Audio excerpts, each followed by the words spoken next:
Welcome back to the Profit Builder Unscripted. Today, we're going to be talking about how do you ensure that projects go along smoothly and avoid the delays that oftentimes happen, which also cause you a lot of money. Let's jump in. So for the last few episodes, I've been talking about this transition that I'm in with my team, about having them take more ownership of this podcast, actually, and really driving more of what makes it work and what makes it tick. And right now we're in the middle of, even as I record this, we're in the middle of this setup of getting all the back end things handled and set up, but also setting it up so that my team is driving and managing more of it go forward than they used to do before when I was doing a blog. And what I've been sharing in these videos is about my journey as a leader and the challenges that I've been facing and how I've been noticing the things that I could be doing different as a leader in order to really make this transition in my business. And, this is one of the topics that I talk with people about all the time, whether it's my one-on-one clients or when I'm speaking or in my group with Contractors Collective. This is like this whole topic of how do we grow our businesses and the pathway to getting there. And specifically, the way that we can grow our businesses is by growing our team and is in developing the people around us to shift from that whole mindset of being a helper to taking ownership and to actually owning the results on projects, as opposed to us sort of being in the middle of it and driving it and having other people help us. And what I've been going through myself in my business is making this transition to my team taking more ownership and really driving the results, as opposed to me being the one in the middle of it driving the results. And what I've been noticing is a lot of different things in terms of how I get in the way of actually making progress. But also I've been noticing some things about my own communication and what works and what doesn't work. And that's what I've been sharing in some of the past videos. And in today, I want to talk about one thing that's shown up that I know that is somebody in the construction industry that you'll really relate to, which is that whole thing of having a well-planned out project before you begin makes all the difference in the world in terms of how long it takes to ultimately drive a project, and can impact the breakdowns that show up when you're not planned well. So for me, when I started this, I realized in this last week that I handed over this project and I said, hey, let's do this. And myself and Rebecca and Dorothy looked at this project and went, okay, well, it should be pretty simple. And it looked simple at the beginning, but there's a lot of moving pieces. And there were a lot of things that we knew about producing content and producing videos and putting it up on YouTube and all that, but we did not know about several pieces or elements about doing a podcast and so on. And we also realized there was somebody missing in that equation, which was Carol, who's the person who does all of our website stuff, and involving her in the conversation. And, even as we've been working through the details and figuring everything out, we use Trello as a way to manage our communication. Is that I realized that we started, throwing up all these different pieces on the Trello board. And what I realized yesterday as I started to look on there, and I was like, all right, where are we on this project? I realized that it was kind of chaotic. Like there were lots of different pieces and elements to everything that needed to be done, but it wasn't organized in a way that we all were really clear about what are all the elements of what needs to happen. And so I got to thinking about, in construction, you do project schedules, right? And that project schedules are the thing that have all the tasks, and they have deadline dates and durations, and there's milestones and all that help you plan out a project. And I realized that, first of all, we hadn't really done a great job. There's a little bit of learning involved, but we also hadn't done a great job with what we did know about in terms of planning with the end in mind. And that, I will confess, there was this little thing that happened a couple of weeks ago where my website person, Carol, said to me, when we started having this conversation with her, when do you want it done by? And I said, as soon as possible. And so in Carol's mind, she starts churning off on what she has to do on the website side of it. But Dorothy and Rebecca were not really, there were pieces that hadn't been worked out yet that Carol needed in order to do what she needed to do. Does this sound familiar? This is like a construction project, right? Like any project, this is what happens when we start rushing into it without being clear about what are all the things that need to happen. And it's been a good learning for me in terms of realizing that if I'm going to embark on giving my team projects, so, I mean, you deal with this on a grand scale when you're talking about a huge construction project, but here's just this little project within my business that I'm trying to execute on, that I'm seeing how there's been a bit of like spinning wheels and inefficiency and lack of communication and breakdown in communication. And, this person not knowing what this person is doing, that has caused just a little bit of chaos, but also that I'm seeing how it's delaying this project actually getting done quickly. And and what I said to Dorothy this morning, and she's the one that's driving this project now, is the project lead. Really important lesson I learned: make sure that when you delegate, you have one person who's going to be accountable for that result.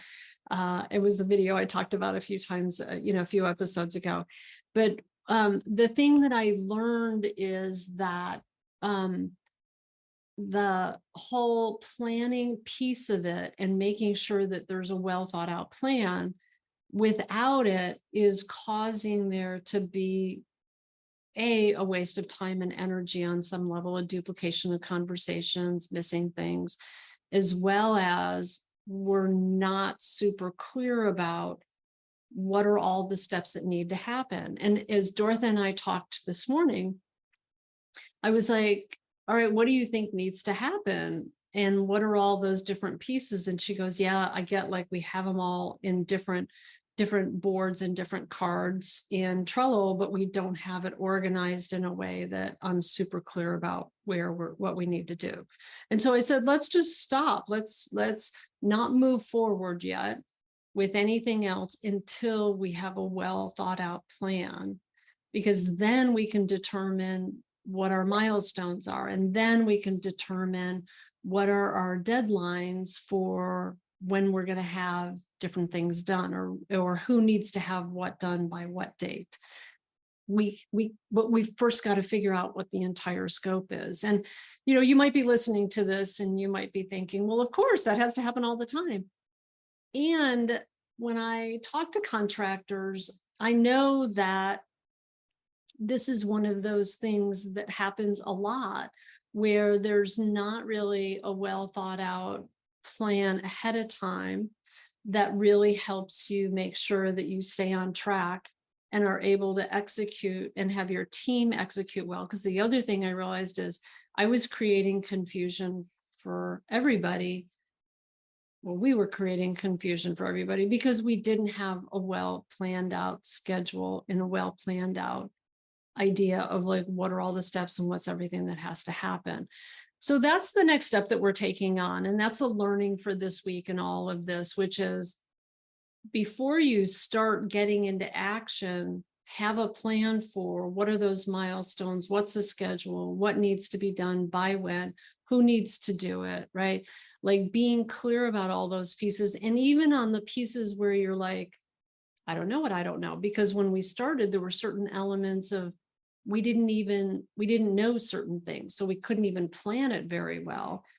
But then, what Dorothy and I talked about this morning is, let's have a board for that, right? Like, let's have a board for what are the questions that we need to ask, that we need to get answers to, that will help us create a better plan and will help her manage and execute so that we can get it done in the way, to the result that we were looking for in the time frame that we're looking for it.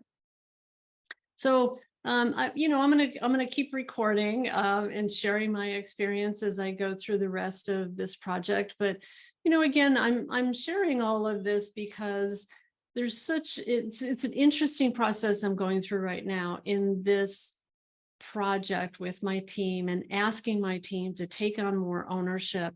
That I'm wanting to share this experience because these are things that I talk to clients about all the time. Like, in theory, I know all this stuff.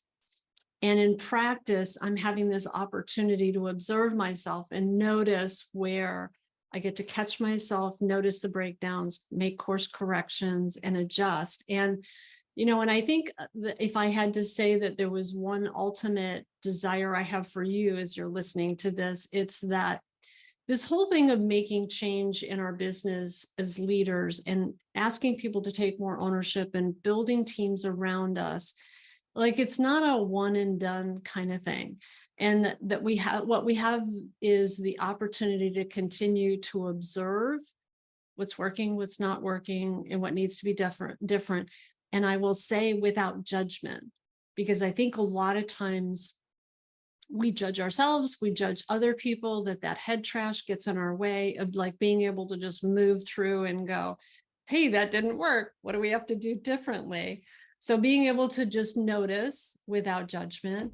And then I think the second thing is to just understand that it's a long game for building teams that take ownership. It's a long game for transforming how we are as leaders and learning to be different and helping our teams rise up to their next level of greatness.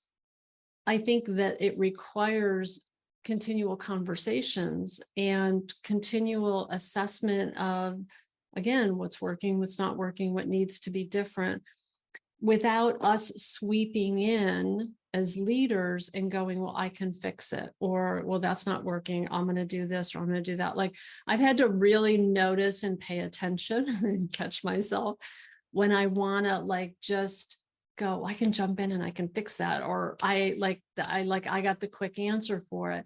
But instead, just stepping back and going, all right, if I really want to give them the opportunity to own the result in a different way and have them step up and take more ownership, I need to be willing to step back, let them figure it out, maybe ask questions, right? Have conversations, but not have to go in and rescue and be the one with all the answers. And so I think that's, something for us to consider and keep in mind as we're developing our teams and we're taking the opportunity to grow in our businesses, to grow ourselves as leaders, as well as to grow our team in taking more ownership. It's a process. And I think we just gotta be observant and continue to ask good questions and not jump in and have to be the ones to fix it. So that's this week's learning. I will continue to record as we continue through this process. And by the time you're listening to this, the podcast will be up and we'll be up and running and off. And just a couple things before I close here. One is, if you are interested in being a guest on the podcast, if you have some learning as a leader that you want to share, or as a professional in the construction industry of something that you think would be useful in your journey as a leader that you would like to share with other people, I would love to hear from you. Love to have you as a guest on the Profit Builder Unscripted. I think that as a community, the more that we share with each other, the more we have to learn from each other. So feel free to reach out to me, Vicki@suitorbusinessbuilders.com. And make sure to subscribe if you haven't already. And if you know somebody else who could get value from this, please make sure to share it. All right, thanks. I look forward to seeing you next time on the Profit Builder Unscripted.